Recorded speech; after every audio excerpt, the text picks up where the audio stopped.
Hello everyone, welcome back to Srishti Smart Brains. So today we will cover unit number 1 of our general elective Election Commission and Process in India. So सबसे पहले syllabus देख लेते हैं. There are total 4 units in our syllabus and इस वाले particular video में हम लोग यूनिट नंबर 1 को कवर करने वाले हैं और बाकी के यूनिट्स हम लोग अपकमिंग वीडियो में कवर करेंगे. Okay, so our unit number 1 is introduction to election and democracy, जिसमें हम लोग डिस्कस करेंगे importance of election in a democracy. उसके बाद इलेक्टोरल सिस्टम टाइप्स और उसके फीचर्स. उसके बाद universal adult franchise and representation and acts. And lastly हम लोग डिस्कस करेंगे evolution of the electoral process in India. Okay, so before starting हम लोग समझ लेते हैं कि डेमोक्रेसी और इलेक्शन की क्या डेफिनेशन होती है. सो डेमोक्रेसी क्या होता है? डेमोक्रेसी एक ऐसा पॉलिटिकल सिस्टम है जहां सुप्रीम पावर देश की जनता के पास होती है. मॉडर्न स्टेट्स मतलब कि देश साइज़ और पॉपुलेशन में बहुत बड़े होते हैं, इसीलिए डायरेक्ट डेमोक्रेसी पॉसिबल नहीं है. इसीलिए हम रिप्रेजेंटेटिव डेमोक्रेसी फॉलो करते हैं जहां जनता अपने रिप्रेजेंटेटिव्स चुनती है. इसको हम कहते हैं डेमोक्रेसी. अब इलेक्शन क्या होता है वो तो आपको पता ही होगा. इलेक्शन एक फॉर्मल और ऑर्गेनाइज्ड डिसीजन मेकिंग प्रोसेस है जिसके थ्रू देश की जनता किसी इंडिविजुअल को पब्लिक ऑफिस के लिए इलेक्ट करती है. इलेक्शंस किसी भी डेमोक्रेसी में क्यों इम्पॉर्टेंट है? इसके मेन रीजंस ये हैं. First, source of legitimacy. किसी भी गवर्नमेंट के पास लॉज बनाने और टैक्सेस कलेक्ट करने की लीगल अथॉरिटी तभी आती है जब उसको पब्लिक का कॉन्सेंट मिलता है. इलेक्शंस वो ऑफिशियल मैकेनिज़्म है जिसके थ्रू जनता अपना कॉन्सेंट देती है. बिना इलेक्शंस के बनी सरकार को लेजिटिमेट नहीं माना जाता. Second is political accountability. Elections ensure करते हैं कि जो लोग पावर में हैं वो पब्लिक के प्रति अकाउंटेबल रहे. अगर रूलिंग पार्टी पब्लिक वेलफेयर के अगेंस्ट काम करती है तो फिक्स्ड टर्म जैसे 5 साल के बाद आने वाले इलेक्शंस में जनता उन्हें पावर से हटा सकती है. Third, peaceful transition of power. History में पावर चेंज करने के लिए वॉर्स और वायलेंस का सहारा लिया जाता था. इलेक्शंस एक इंस्टीट्यूशनलाइज्ड और पीसफुल मेथड प्रोवाइड करते हैं जिससे पुरानी सरकार पावर छोड़ती है और नई सरकार पावर टेक ओवर करती है. Fourth, political equality. Elections 1 person 1 vote 1 value के प्रिंसिपल पर बेस्ड होते हैं. ये सोसाइटी में सभी सिटीजन्स को इक्वल पॉलिटिकल स्टेटस और equal decision making power provide करता है.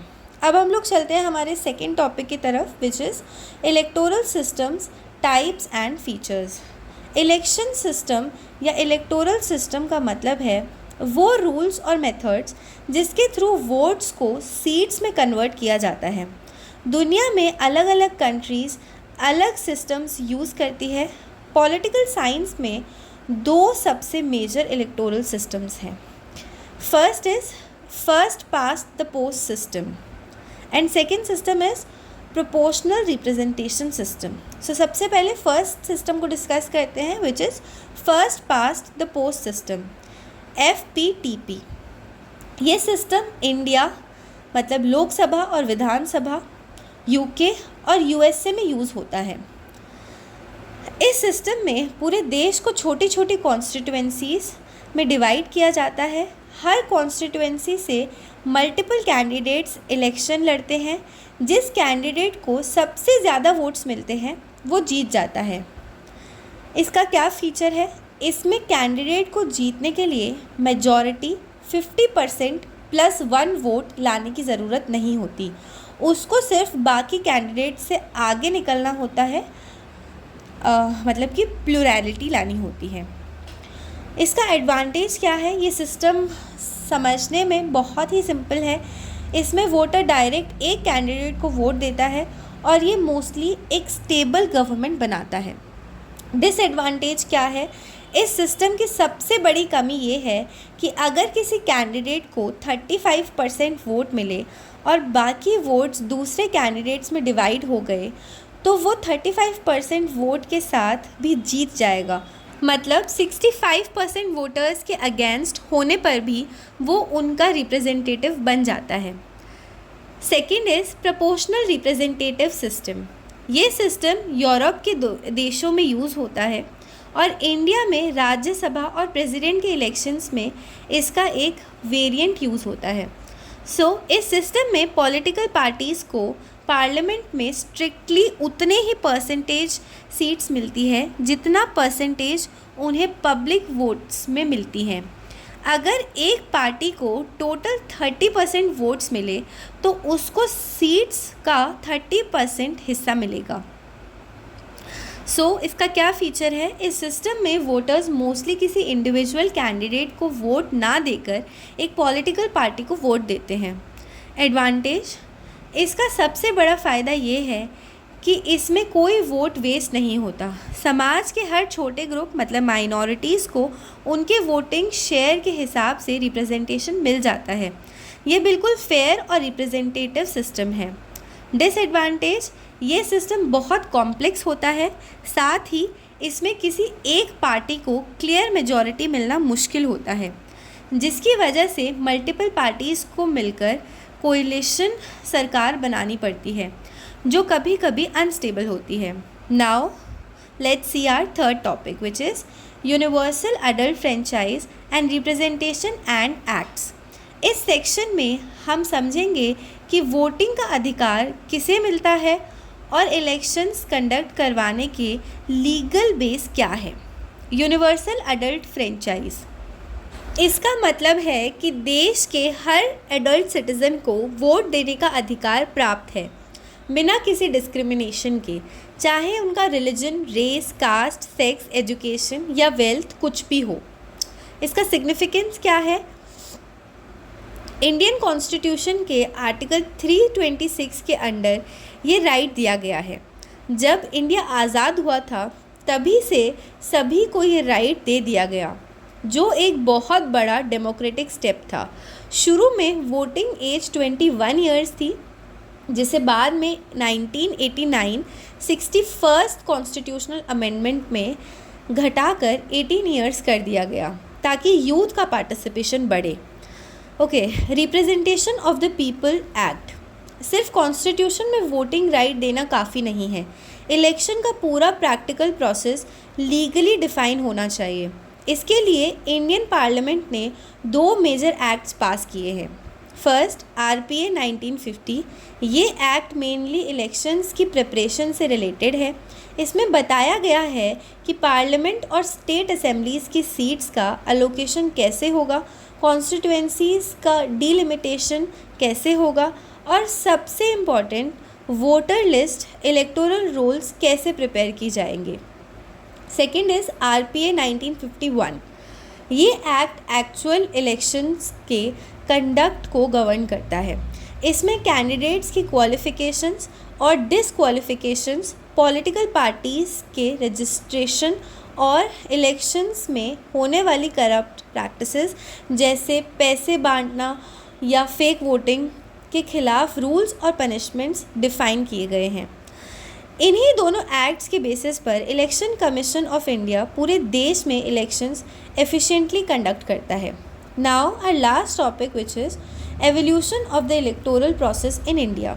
1951 से 1952 के पहले जनरल इलेक्शन से लेकर आज तक इंडिया के इलेक्टोरल प्रोसेस में कॉन्टिन्यूस रिफॉर्म और एवोल्यूशन हुआ है।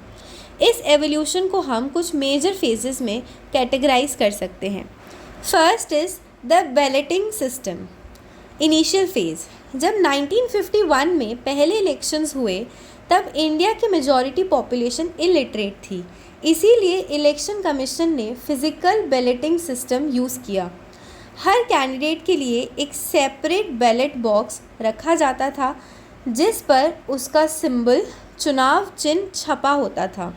वोटर को एक ब्लैंक स्लिप मिलती थी जो उसे अपने पसंद के कैंडिडेट के बॉक्स में डालनी होती थी। उसके बाद आया the standardised ballot paper system. बाद में इस सिस्टम को अपग्रेड करके एक सिंगल बैलेट पेपर इंट्रोड्यूस किया गया। इस एक पेपर पर सभी कैंडिडेट्स के नाम और सिंबल्स प्रिंट होते थे। वोटर को अपने प्रेफर्ड कैंडिडेट के नाम के आगे रबर स्टैंप लगानी होती थी। हालांकि इस फेज़ में कुछ प्रॉब्लम्स आई, जैसे इनवैलिड वोट्स, गलत स्टैंप लगने से, बूथ कैप्चरिंग और काउंटिंग में लगने वाला लंबा वक्त। ये सब इसकी प्रॉब्लम्स थी। बहुत टाइम लग जाता था, टाइम कंज्यूमिंग काफ़ी ज़्यादा था। Third is introduction to electronic voting machine EVMs। Elections को फास्ट, एक्यूरेट और सिक्योर बनाने के लिए 1990s के एंड में EVMs का कम्प्लीटली यूज़ शुरू हुआ। EVM के 2 फ़ायदे थे। पहला, इसने इनवैलिड वोट्स का कॉन्सेप्ट पूरी तरह ख़त्म कर दिया, क्योंकि वोटर को बस एक बटन प्रेस करना था।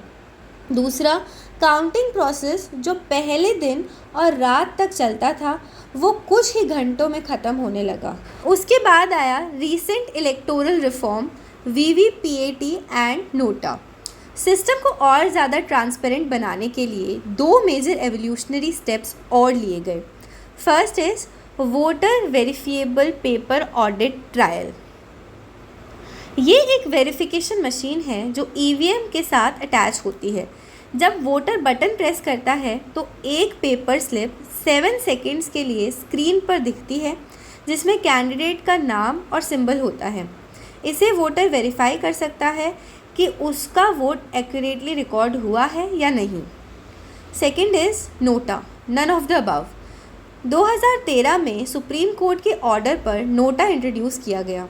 अगर एक वोटर को लगता है कि इलेक्शन लड़ रहे सभी कैंडिडेट्स इनकेपेबल हैं, तो वो EVM पर नोटा का बटन दबा सकता है।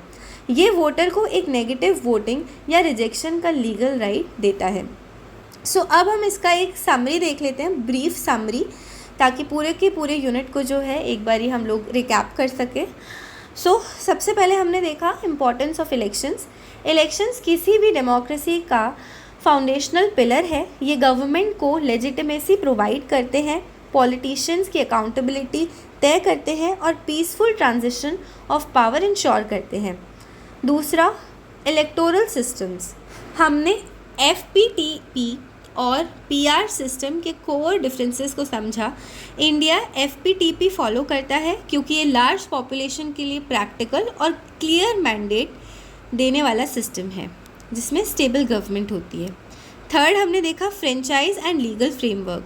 यूनिवर्सल अडल्ट फ्रेंचाइज बिना किसी भेदभाव के सभी 18+ सिटीजन्स को इक्वल वोटिंग पावर देता है। वहीं RPA 1950 और 1951 वो लीगल बैकबोन है जो वोटर रजिस्ट्रेशन से लेकर कैंडिडेट्स के डिसक्वालिफिकेशन तक का पूरा फ्रेमवर्क डिफाइन करते हैं।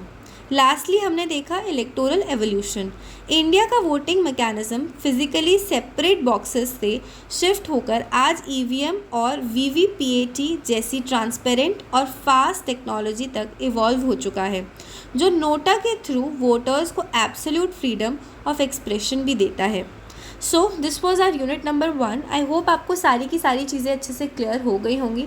Still if you have any doubts, feel free to ask me in the comment box. I will reply you as soon as possible. Thank you so much for watching and don't forget to subscribe.